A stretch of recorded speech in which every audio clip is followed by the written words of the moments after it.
Ever felt the presence of something unexplainable? Stay tuned to uncover chilling tales from others who have.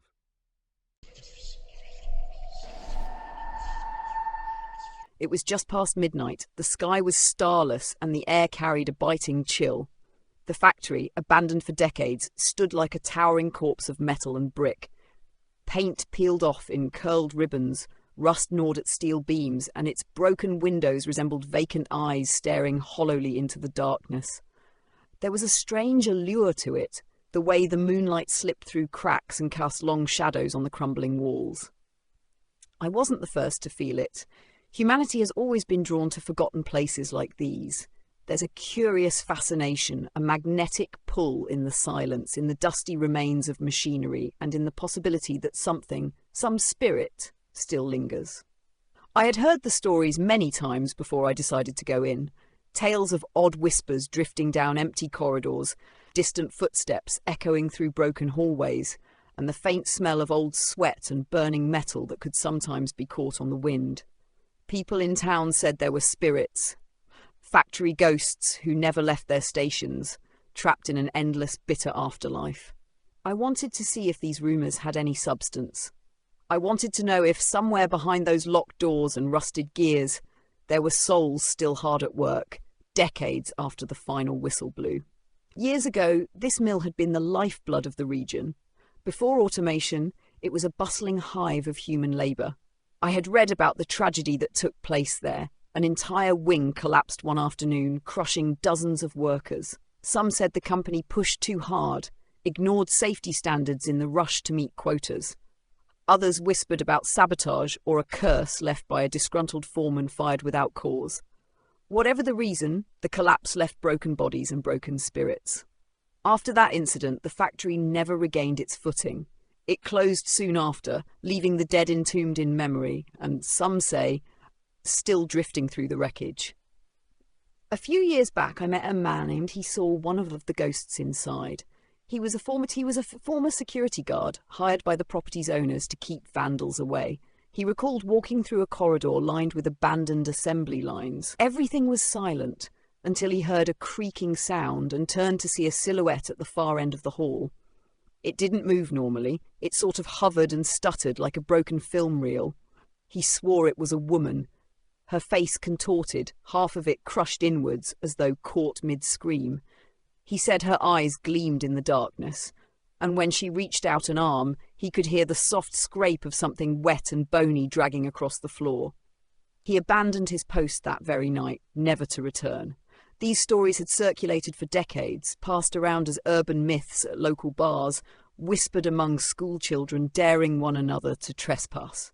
And now here I was, standing just beyond that sagging front door, flashlight and camera gear in hand.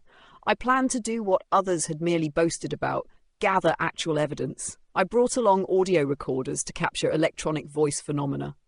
I carried an EMF meter to measure fluctuations in the electromagnetic field. I had an old camera I'd modified for low-light photography. I knew seasoned paranormal investigators who used these techniques, and while I was hardly an expert, I was determined to try. I remember creeping along the main hallway, careful not to startle any sleeping animals or stir too much dust. The floors were thick with grime, and broken pieces of metal and glass crunched under my boots. The smell was overwhelming, a sour blend of rot, rust, and stagnant water. Every step felt like it carried me deeper into another world. I found a small room near the front offices, a place where managers once shouted orders over the din of machines. I set up my recorder and asked questions into the silence. "Is anyone here?" I said softly. "Do you remember what happened?" At first, all I heard was the distant drip of water, the scuttling of a rodent, but after a few minutes, there was something else, a soft moan. I thought it must be the wind, until I realised there was no wind that night. With each corridor I explored, the atmosphere thickened. My EMF meter flickered erratically, as though responding to a presence I could not see. In one of the smaller rooms, I took a series of photographs. Later, when I reviewed them, I swore I saw faint shapes, a hunched figure behind an old loom, something pale and elongated standing near a doorway. At the time, inside that factory, I felt constantly watched. There's a certain tightness that forms in your chest when you know you're not alone in the darkness. As I navigated deeper into the factory's belly, the environment seemed to twist. The halls felt longer, the ceilings lower, the air heavier. I had that primal urge to turn around, to bolt out into the night, but I pressed on. My flashlight beam caught graffiti scrawled on a cracked wall. They never left. A chill coiled around my spine. Then, far down another corridor, I caught a glimpse of movement. Something staggering between old machines, its outline faint and unnatural, like a figure coated in ash and shadow. I followed it, stupidly, into a large production floor, where broken machinery loomed like ancient fossils. The silence was deafening. My own heartbeat pounded in my ears. Something smelled foul and coppery, like old blood. Then I saw it clearly. This was no trick of the light. It stood hunched over a rusted conveyor belt.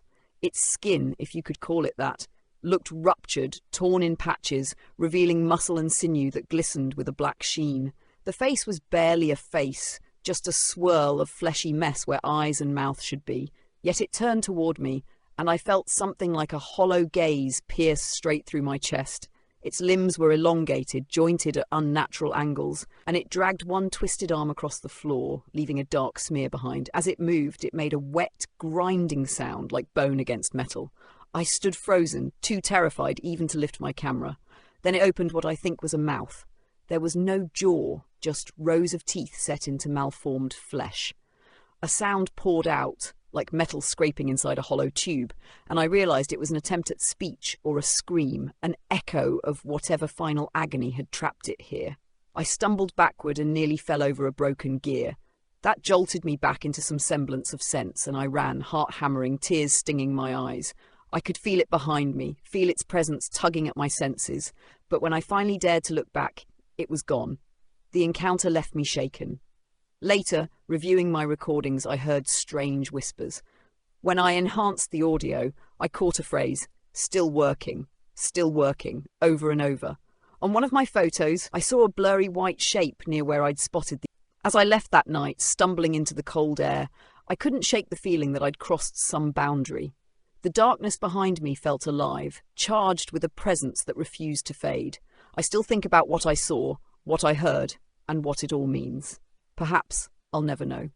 But I'll carry that terror with me forever, and it has changed how I see abandoned factories, no longer just dead spaces of brick and steel, but gateways to something else, something hungry.